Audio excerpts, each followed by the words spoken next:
بكم أعزائي الطلاب.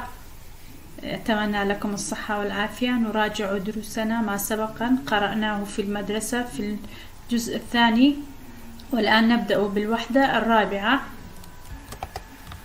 نعم، في وحدة الرابعة كان درسنا الأول فهم نص المسموع، وقرأتها في داخل الصف استعدادا للامتحان وقمنا بحله.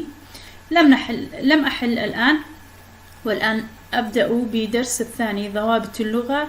الإملاء. أولا الإملاء الهمزة في آخر الكلمة. ألاحظ واكتشف نرى أمامنا كلمات منتهية بهمزة أو كتبت الهمزة على الحروف. بدأ جرؤ شاطئ جزء ماء جريء مبدوء، كلها الهمزة مكتوبة في آخرها. وأقرأ الاستنتاج لأنني قمت بحل التمرين الألف والباء والجيم والدال والهاء. الاستنتاج: إذا وقعت الهمزة في آخر الكلمة كتبت على ما يناسب الحركة الحرف الذي قبلها.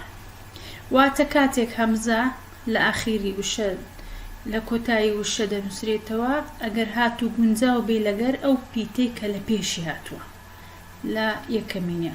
في الثاني: وإذا كان الحرف الذي قبلها ساكنا أو حرف مد كتبت منفردة. بلي واتا لو كاتي همزة لكوتاي وشد نسريتوا أجر هاتو حروفي مد لبيشبو حرف مد كانيج وثمان ألف واو ياء. ليردا لكوتاي وشكا بتنهاد نسريتو بسر بخوناتي تسر هيت بيتيك. أحل التمرين الثاني: أنجز ما يأتي، أعلل شفويا كتابة الهمزة في آخر كل من الكلمات الآتية: مخبوء، بذوء، بريء، خطأ، داء، بادئ. هنا مخبوء كتبت منفردة لأنها مسبوقة بحرف مد الواو.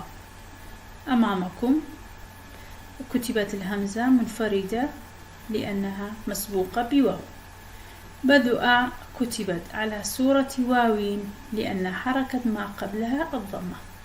ليرة دبين نسوكا لسر واو نسرع على بروي بيشي ضمية ضم دار بويا لسر واو كي نسرع تسوكا واو لقل ضمي جنزاون شويان وكويكا ضمة خوينا وكي كرترا حركة يعني قصيرة، ولكن الواو صوت طويل. بريء كتبت على السطر لأنها مسبوقة بحرف مد.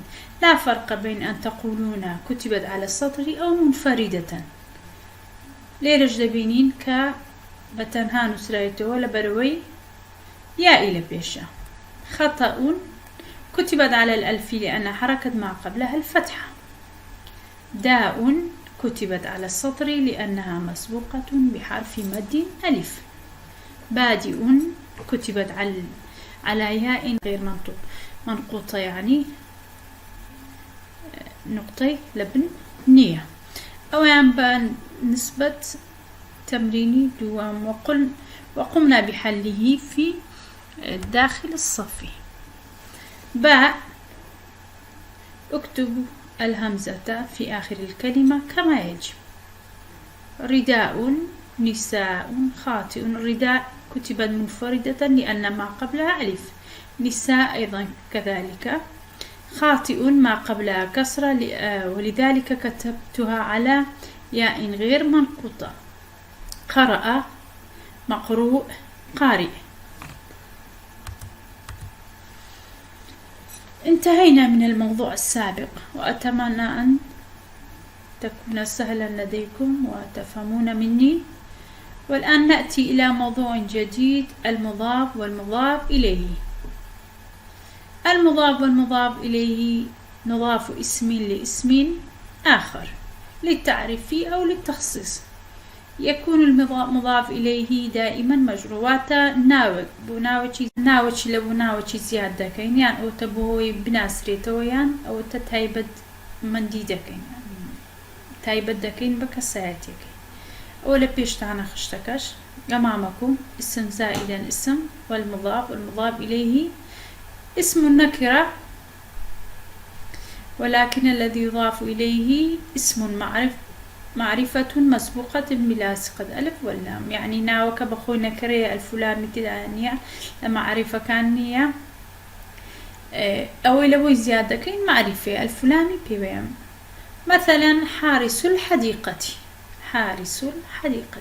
وعند الإضافة تحذف التنوين والنون، عند الإضافة تحذف التنوين والنون. النون في جمع المذكر سالم والمثنى، ولكن تحذف التنوين في المفرد وجمع مؤنث سالم. وشرحتها في الصف وكتبتموها في الدفتر.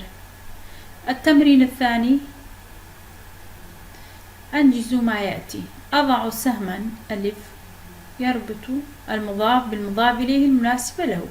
كتاب التلميذ، وهذه كلها محلولا أمامكم.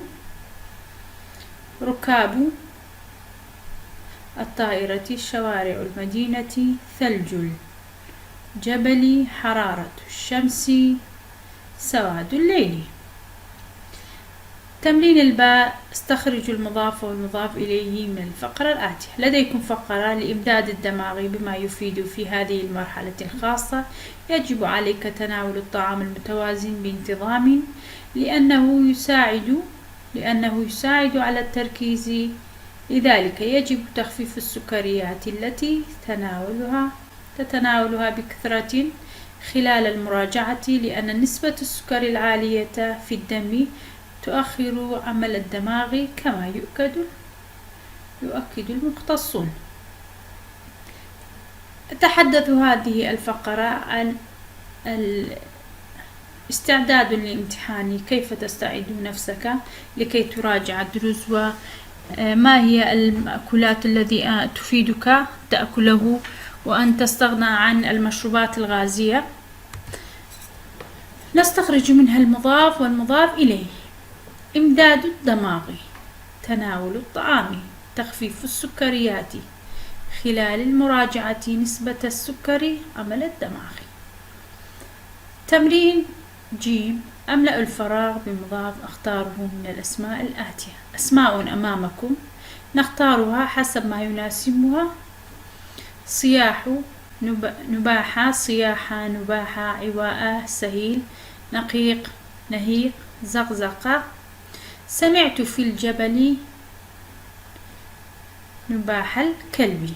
واتوا بازلا حبي الصقدكة، صياح الديكي، وقيك الشير، سهيل الحساني، دنجي الصبمايني، نهيق واتا نهيق الحماري، أواء الذئبي، زقزقة العصفور، دري ودريوي تشيشكاي، نقيقة ضفادعي، دنجي بوقي. أوانا شمان همو باسكريا لشعبي، همو ماشي كرتو بمعنى كان ما بكردي باسكريا. تمرين الدال: أملأ الفراغ بمضاف إليه مناسب من المضاف. كتاب القراءة جديد، ثمار التفاح لذيذة، مفتاح الخزانة ضائع، ذنب الحصان طويل، لون البحر أزرق، لون القميص أحمر. وشرحتها أيضا في داخل الشعبة، وقمت بترجمتها إلى اللغة الكردية، ولكن هذه مراجعة لكم. تمرين الهاء: أضع الحركة المناسبة على آخر المضاف إليه في النشاط السابق. قمنا بحله داخل الشعبة. تمرين الواو: أعرب ما تحته خط، شمس الصيف محرقة، فجاءتني زيارة الجارين، كان كلام الممثلين عفويا. بلام ليرة بس أو اللي تركيز كين مفرد دائما، لا مفرد كان بس ما كدين لنا بوليش. مفرد كان دائما مجرور وعلامة جره الكسرة، فقط الكسرة. ولكن في المثنى الياء بس ما لو يكر لمفرد بس كسرة، بلام لا مثنى وتدوب أو ياء ولا كوش عينا ياء بس ياء كده ناسينوا لقر أو ياء مثنيا جمعكي دوام بويان كوبو أو ياء أو نوني لكوتايكا كسري لبنا أو لبو مثنية بس أو فتحي لسر نونك أو لبو جمع مذكر سالم. الصيفي ليرج دبين هم ضم كان فردرايا تنوينك لسر فردرايا شمس الصيفي. فاجأني زيارة الجارين كان كلام الممثلين عفويا يعني يكفت دميني يعني بس ضمك دميني تنوين ناميني ليرا مضاف دكينا ولا بشتي إضافة دبي. الصيفي مضاف إليه مجرور بالإضافة وعلامة جره الكسرة. الجارين مضاف إليه مجرور بالإضافة وعلامة جره الياء لأنه مثنى. الممثلين مضاف إليه مجرور بالإضافة وعلامة جره الياء لأنه جمع مذكر سالم. أستخدم المضاف والمضاف إليه في جملة من إنشائي. أحترم الآخرين. احترام الآخرين واجب ديني وإنساني. وانتهيت من حل التمارين أيضا في هذه الموضوع فقط. قمت بشرح الهمزة في آخر الكلمة والمضاف والمضاف إليه. ونأتي إن شاء الله في دروس القادمة إلى موضوع أخرى. والآن فقط أوريكم الصور الآتية وقمنا بحله. أحدد المخالفة المرتكبة في كل صورة ثم أوجه إلى صاحبها النصيحة أو الإرشاد. وهذه قمنا بحله أو بتعبيركم وراجعوا إن شاء الله تستفادون منه. ونأتي إلى درس القادم إلى وحي النوروز ونكمل دروسنا نواصل دروسنا إن شاء الله بإذن الله. والسلام عليكم ورحمة الله وبركاته.